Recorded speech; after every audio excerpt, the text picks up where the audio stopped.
Guys, Messi, Neymar, Ronaldo এই তিনজনকে চিনে না পৃথিবীতে এমন লোক খুবই কম। আমাদের মধ্যে অনেকেই বলে মেসি সবচেয়ে ধনী ফুটবলার, আবার অনেকে বলে ক্রিস্টিয়ানো রোনালদো সবচেয়ে ধনী ফুটবলার, আবার কেউ কেউ বলে নেইমার ইতিহাসের সেরা ধনী ফুটবলার। আর আজকের ভিডিওতে আমরা জানবো এই তিনজনের মধ্যে সব থেকে কে বেশি ধনী। তো আর পেঁচাল না পেরে চলো ভিডিওটি শুরু করা যাক।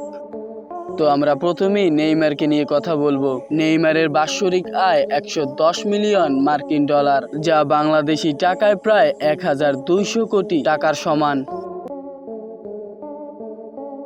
নেইমারের গাড়ির সংখ্যা রয়েছে প্রায় 8টি এবং এগুলোর মধ্যে সবচেয়ে দামি গাড়িটি হলো ল্যাম্বরগিনি ভেনেনো। এটির দাম বাংলাদেশি টাকায় প্রায় 121 কোটি টাকা। নেইমারের মোট সম্পত্তির পরিমাণ প্রায় 350 মিলিয়ন মার্কিন ডলার, যা বাংলাদেশি টাকায় প্রায় 3850 কোটি টাকার সমান। গাইস, এবার আমরা ফুটবলের জাদুকর লিওনেল মেসিকে নিয়ে আলোচনা করব। গাইস, লিওনেল মেসির বাৎসরিক আয় প্রায় 135 মিলিয়ন মার্কিন ডলার, যা বাংলাদেশি টাকায় প্রায় 1500 কোটি টাকার সমান। মেসির মোট গাড়ির সংখ্যা রয়েছে প্রায় 14টি, আর এগুলোর মধ্যে সবচেয়ে দামি গাড়িটি হলো পাগানি জন্ডা। বাংলাদেশি টাকায় এটির দাম প্রায় 17 কোটি টাকা, অর্থাৎ নেইমারের দামি গাড়িটি থেকে অনেক গুণ কম দাম। মেসির মোট সম্পদের পরিমাণ 850 মিলিয়ন মার্কিন ডলার, যা বাংলাদেশি টাকায় প্রায় 9350 কোটি টাকা, যা নেইমারের সম্পদের প্রায় 9 গুণ বেশি।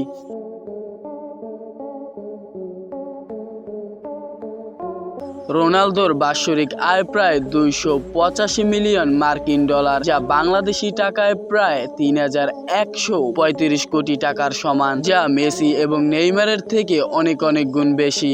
রোনালদোর মোট 30টি গাড়ি রয়েছে, যার মধ্যে সবচেয়ে দামি গাড়িটির নাম হলো বুগাটি, যার মূল্য বাংলাদেশি টাকায় প্রায় 98 কোটি 60 লক্ষ টাকা। রোনালদোর মোট সম্পদের পরিমাণ বাংলাদেশি টাকায় প্রায় 10,850 কোটি টাকার সমান। তাই এখন বলাই যায় পৃথিবীর সব থেকে ধনী ফুটবলার হলো ক্রিস্টিয়ানো রোনালদো, এবং 2 নম্বরে রয়েছে লিওনেল মেসি, এবং 3 নম্বরে রয়েছে নেইমার জুনিয়র।